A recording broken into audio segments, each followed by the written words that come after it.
ऐतिहासिक भोजशाला में प्रवेश कर मां वाग देवी के दर्शन और पूजन किए। उनके दौरे को लेकर सुबह से ही भोजशाला और शहर के प्रमुख मार्गों पर सुरक्षा के कड़े इंतजाम किए गए।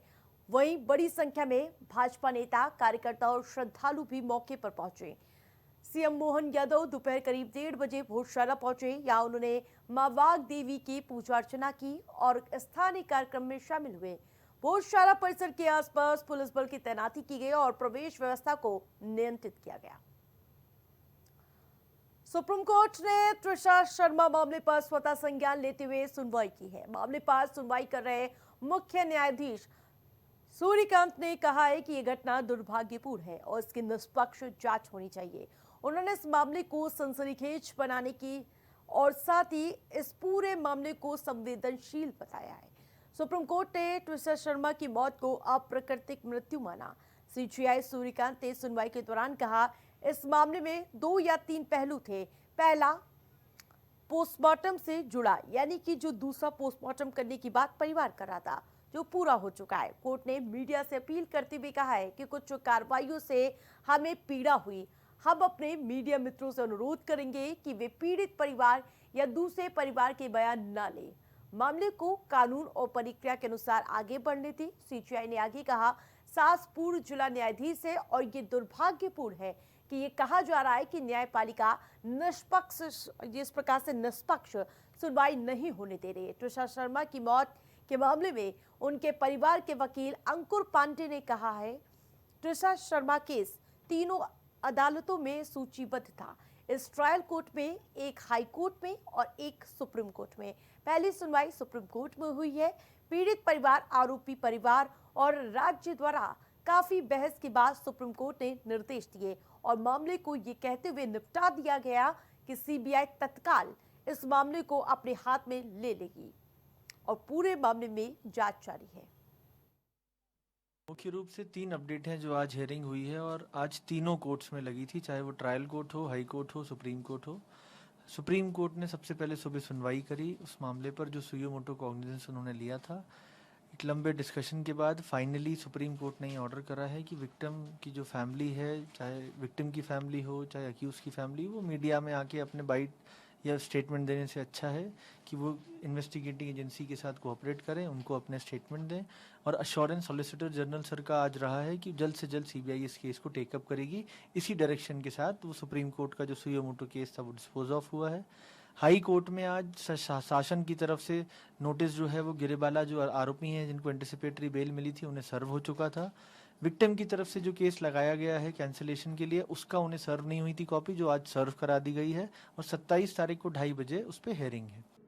अभी प्रकरण में वो गिरफ्तार करके पुलिस रिमांड पे लिया गया था, जिससे पूछताछ कर रही है और पूछताछ के दौरान जो कार्रवाई हो रही है ये अभी पुलिस का इन्वेस्टिगेशन का कॉन्फिडेंशियल मैटर है, तो इसे अभी बता नहीं सकते। सर, गिरवाला सिंह के घर पर भी क्या पुलिस पहुंची थी? क्या पुलिस उनको नोटिस दिया गया है, उनका मामला आज हाईकोर्ट में लिस्टेड था और उसमें जो डिसीजन हुआ उसके बाद ही अग्रिम कार्रवाई की जाएगी। देश भर में तेल कंपनियों ने फिर से पेट्रोल डीजल के दाम बढ़ा दिए हैं। 25 मई को पेट्रोल ₹2.61 प्रति लीटर, जबकि डीजल ₹2.71 प्रति लीटर महंगा हो गया है। इस बढ़ोतरी के बाद छत्तीसगढ़ के कई जिलों में पेट्रोल का प्राइस ₹109 प्रति लीटर के पार पहुंच गया है।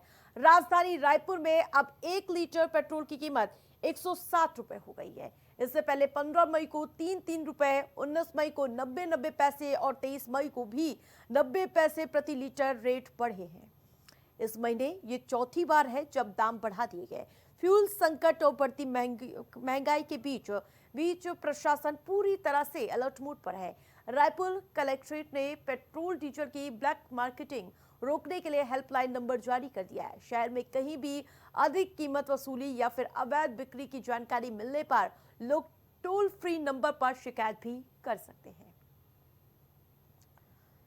गंगा दशहरे के पावन अवसर पर मुख्यमंत्री डॉक्टर मोहन यादव ने प्रदेशवासियों को शुभकामनाएं देते हुए जल संरक्षण को राष्ट्र निर्माण का आधार बताया है।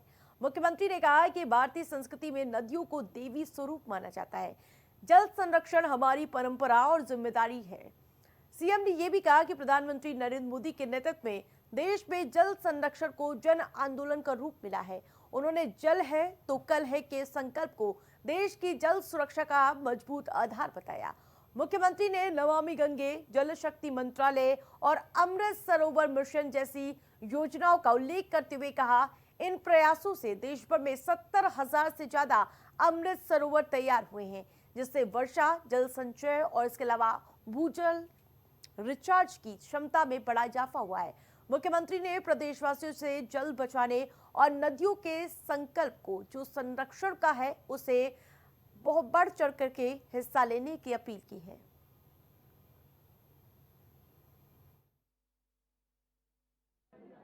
आज गंगा दशमी की बधाई पूरे प्रदेश में एक साथ हर 55 जिलों में, हर तहसील में, हर विधानसभा में, हर गांव पंचायत और हर एक जगह जलगंगा संरक्षण के कई सारे काम भी हमारी सरकार के द्वारा चलाए जा रहे हैं। लगभग गुड़ी पड़वा से लेकर 30 जून तक ये लगातार काम चल रहे हैं और आज यहाँ भोपाल में वक्फ बोर्ड के माध्यम से सभी बच्चे बच्चियों को वक्फ बोर्ड की छात्रवृत्ति देने का काम भी किया है। हमारी सरकार सभी वर्गों के कल्याण के लिए काम कर रही है। ऐसे में हमारे वक्फ बोर्ड के माध्यम से भी बच्चे बच्ची पढ़े आगे बढ़े, उन सबके लिए भी सरकार चिंता कर रही। यहाँ से मैं धार जाने वाला हूँ, जहाँ पर भी जलगंगा संरक्षण अभियान के कई कार्यक्रम है, लोकार्पण भूमि पूजन भी है, हमारा ट्राइबल का बेल्ट भी है। और ऐसे समय में जब हम आज अपने विकास के कामों की तरफ देखते हैं तो और उत्साह के उमंग के साथ यशस्वी प्रधानमंत्री के नेतृत्व में हमारी सरकार लगातार काम कर रही है। मेरी अपनी ओर से सबको बधाई। धमतरी शहर के सोरिद स्थित बागतराई ट्रेचिंग ग्राउंड में सोमवार को अचानक भीषण आग लग गई। आग लगते ही पूरे इलाके में अफरा तफरी मच गई। देखते ही देखते आग की लपटें तेज उठने लगी और धुएं का गुब्बार आसपास के क्षेत्रों में फैल गया। सूचना मिलते ही दमकल विभाग की गाड़ियां मौके पर पहुंची और आग बुझाने का कार्य तेज किया।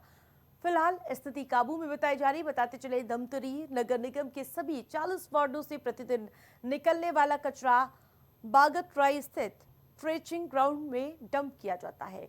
शहर को 9 जोनों में विभाजित कर सफाई व्यवस्था संचालित की जाती है।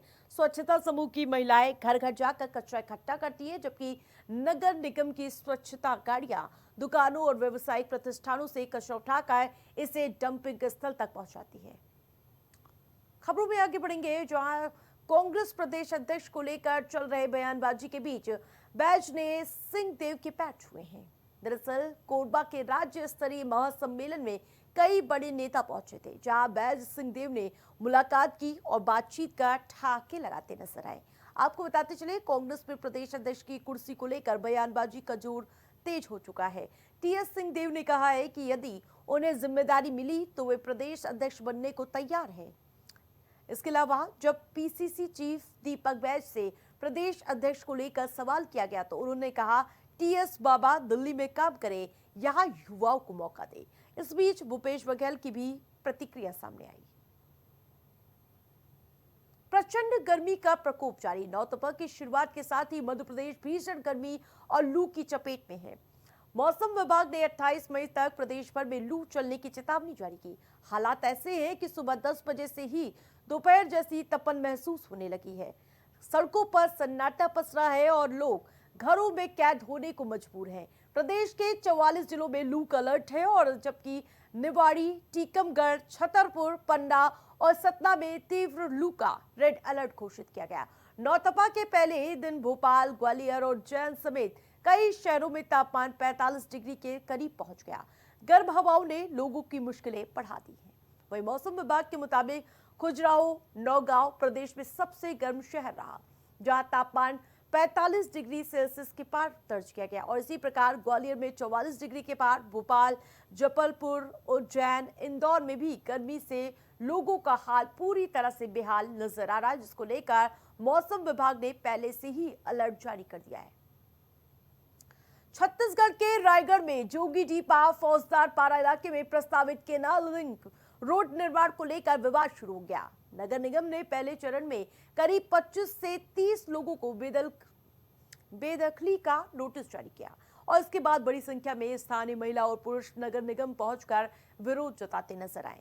महापौर से मुलाकात कर उनकी समस्या रखी। नगर निगम की ओर से जारी नोटिस में कहा गया है कि नजूल भूमि पर बिना अनुमति निर्माण किया गया। जो नगर पालिका निगम अधिनियम 1956 की धारा 293 का उल्लंघन बताया जा रहा है। नोटिस में प्रभावित लोगों से निर्माण संबंधी अनुमति पत्र पेश करने को कहा गया। दस्तावेज प्रस्तुत नहीं करने की स्थिति में अवैध निर्माण हटाने की कार्रवाई की जाएगी। मेयर जीवर्धन चौहान ने प्रभावित लोगों को आश्वासन देते हुए कहा है कि परियोजनाओं में कम से कम परिवार प्रभावित हो, इसका प्रयास किया जाएगा और हर परिवार का बेहतर तरीके से विस्थापन किया जाएगा।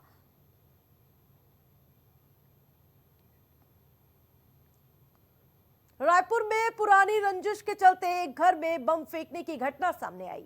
यहां कबीर नगर थाना क्षेत्र में एक परिवार के घर पर बम फेंका गया और जान से मारने की धमकी भी दी।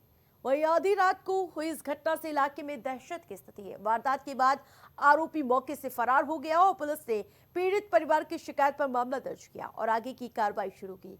पीड़ित ने 3 लोगों के खिलाफ नामजद तहरीर दी और साथ ही अन्य 3 अज्ञात लोगों पर आरोप लगाया है। कबीर नगर निवासी पीड़िता रिंकू तिवारी ने कबीर नगर थाने में शिकायत दर्ज कराई। बताते चले घटना 24 मई की रात करीब 1 बजे की बताई जा रही है, जब सोनू पटेल, आकाश पासवान, एक युवती और उसके साथ 3 अन्य युवक उनके घर पहुंचे और पीड़ित के घर के बाहर बम जैसे पटाखे फेंके गए, जिसके तेज धमाका सुनकर अफरा तफरी की स्थिति देखने को मिली और इसके बाद आरोपियों ने चाकू दिखाकर परिवार को जान से मारने की धमकी दी और मौके से फरार हो गए।